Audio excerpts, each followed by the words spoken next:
A very good morning to you. Welcome to Smart Means Business. My name is Chantal Akanida. Hopefully you are holding up well. We are here this morning to give you all the updates that you need, especially into the business world.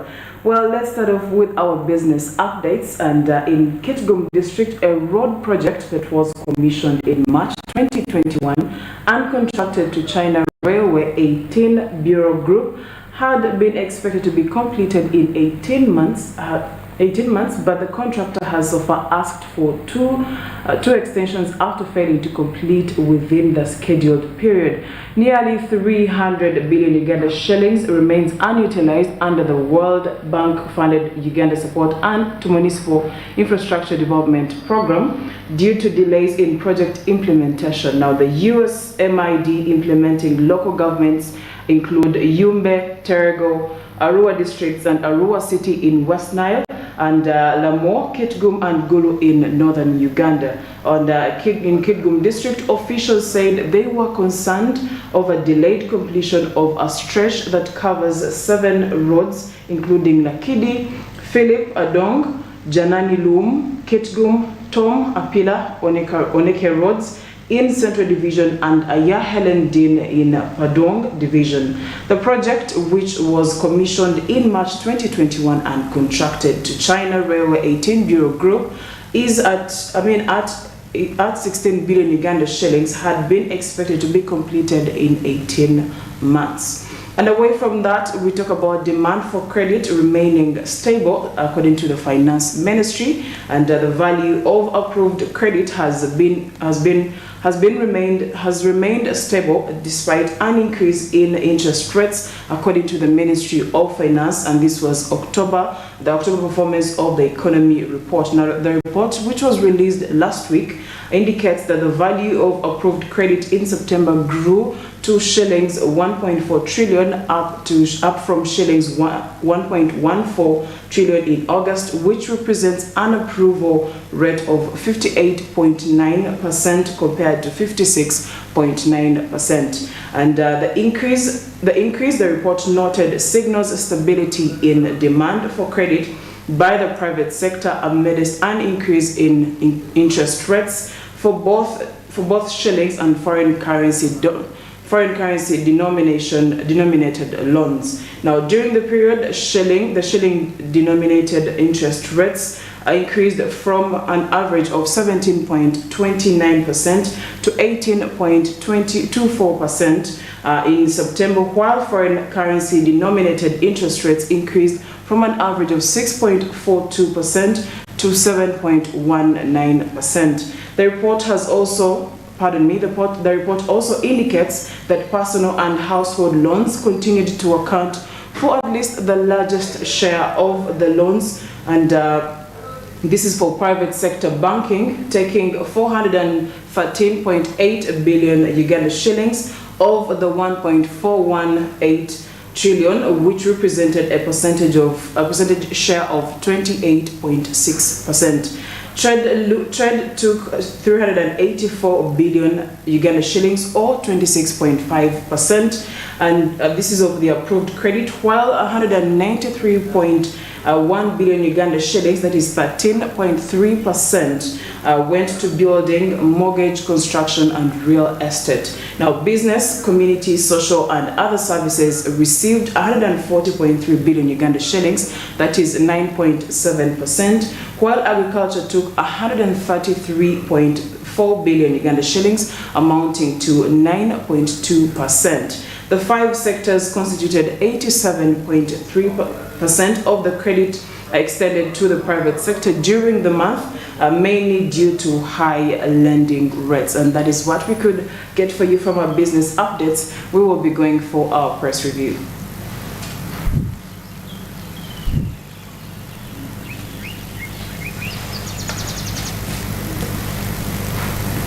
Still watching Smart Means Business this morning, and with me is a copy of the Daily Monitor and also a copy of the New Vision, and I will be taking you through what we have in today's papers so that you walk out of your house knowing what exactly you are going to be looking out for. Now, the headline in today's copy of the New Vision: Parliament approves 2 trillion Uganda shillings. This is for electricity access project. The full story is on page 7.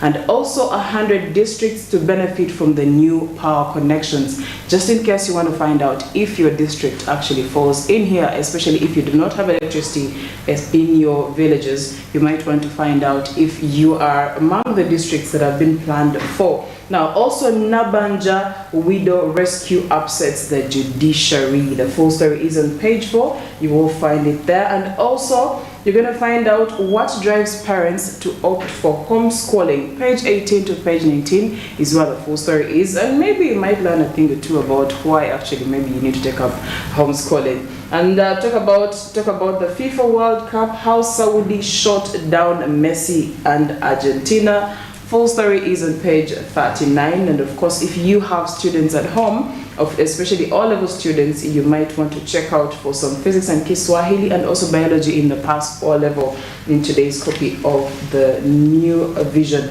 And also, according to court, Major General Charlie Gonza evicted and fined 200 million Uganda shillings, and that is on page 30 is where you will find this in case you are interested.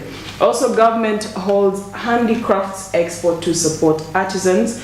The expo aims at promoting tourism, culture, and creating linkages between producers, traders, and exporters. On page 2 is where you find all the details. And of course, also President Museveni has something to say to us. Museveni calls for regional collective efforts on climate change. Uganda-Vietnam Business Summit opens. Now, the objective of the visit is to strengthen bilateral relations between Uganda and Vietnam, and the full story is on page 3. If you are a business-oriented person and you are looking for such an opportunity, maybe it's time you find out if you are someone that can take part in this expo. And then USA to expand market access for African exports. And banks said the summit will provide an opportunity for African business people and others. And the full story is on page 5 in case you are interested.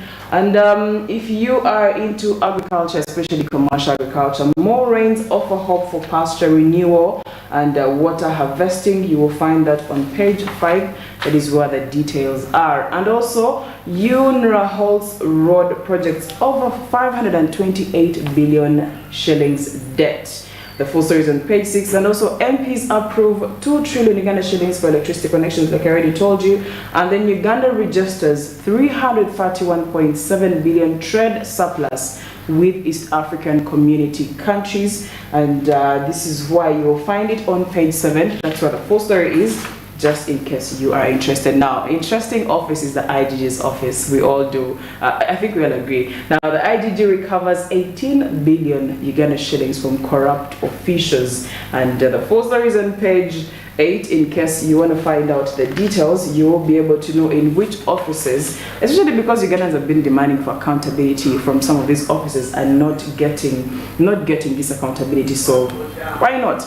Let's see and find out which departments have been, found to be corrupt. And so much is in today's copy of the New Vision. I may not be able to give you everything. Livestock killed as rivers burst banks, and this is in Ibanda district. In case you have someone in those places, you might want to find out. Now, rains ruin Busoga roads. Now, do remember that when roads or infrastructure like roads are spoiled or they are ruined, then there is a lot of disruptions, especially in terms of business. Talk about transport, talk about culture, talk about the traders. A lot is disrupted. So Busoga, the rains in Busoga are ruining roads, and I must say it's not just in Busoga. We have a number of areas that seem to be getting affected by the rains. Recently, even in Kasese, the floods were continuing to ravage the place. And we are hoping that this is just the season that is about to end, and not much property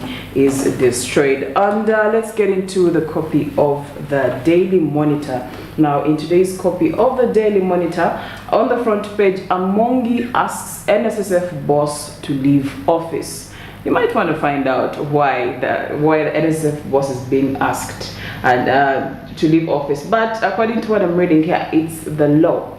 In a July 22nd letter, the Gender and Labour Minister, who is co-political overseer of the fund alongside her finance counterpart, noted that under the Public Service Standing Order NSSF Human Resource Policy, the fund chief executive, like his deputy Patrick Ayota did, should have automatically retired on clocking 60 years.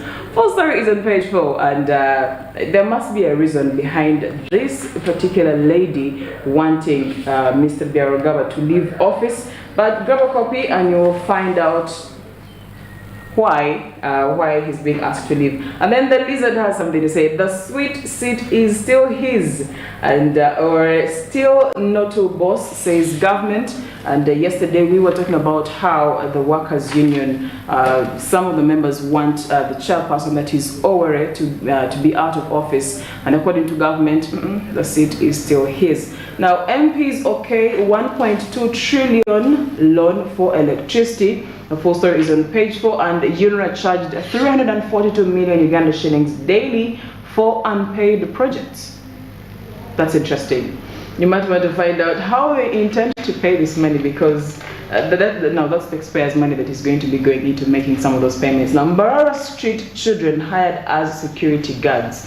That the full story is on page 3, and the full story about why Amongi is asking the NSF boss to quit is on page 4, but the reason stated is he's over 60 years, he needs to retire.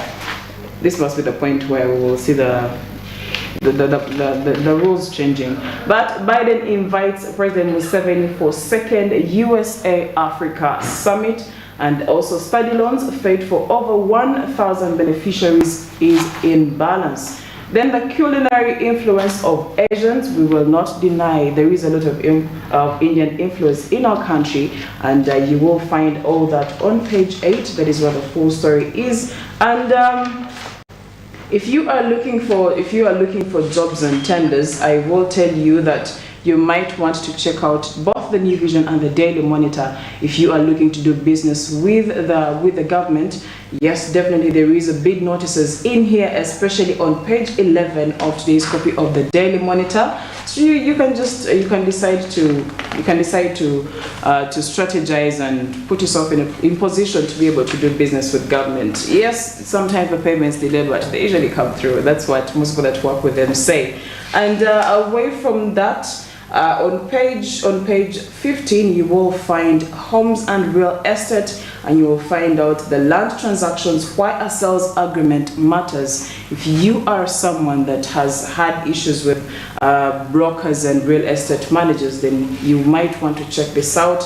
And also on page 17, you will find a guide to installing an electricity fence, and how best you can do that for your home that you are constructing, or even for your commercial houses that you are constructing. And of course, page 18 is where you'll find the proper why a sales agreement matters in land transactions, and how do you check that, how do you ensure that sales agreement is actually law abiding. Then government looks to new meter factory to reduce imports, and the full story is on page 28. Farmers abandon cotton for better paying crops. And for those that studied those days, coffee and cotton were the major cash crops at one point, and one outweighed the other, and that's why you hear things like farmers abandoning cotton for better paying crops. And then religious leaders worry over rising cases of human trafficking that is in the country. Judiciary not doing enough to protect women, that is according to Dr. Miriam Matembe. And the full story is on page 28. You will be getting it right there. And on page 30, embrace urban farming, says experts. In case you are someone that is interested in farming, then give it a try. And we all do know that we've received, especially in Kampala, we've received more rain than the people who are in some upcountry places. So maybe that's why we need to think about urban farming. Also, still on page 30, inadequate investigations hinder fight against child sacrifice activists. This is according to activists. You might want to find that on page 30. And on page 31, Rwanda's electric vehicle push has a faltering start. Well, At least they have tried. Yeah. And then also, CNN uncovers the largest collection of human brains on page 31. Revisiting Uganda's first electricity sector reforms, 1999 era was created, and page 32 and page 33 is where you will find all this. The cost of devices, data impeding uptake of technology, says UCC, and that is still on page 33 is where you will be finding all that. Well, I cannot go further than that. That is what is in today's press review. Grab yourself a copy of the New Vision and the Daily Monitor, and whichever other paper works pretty well for you, so that you are in position to keep yourself in the know. Well, at this moment, we shall be crossing over and getting into Karibu, East Africa. Let's take a look and see what is happening across the East African countries.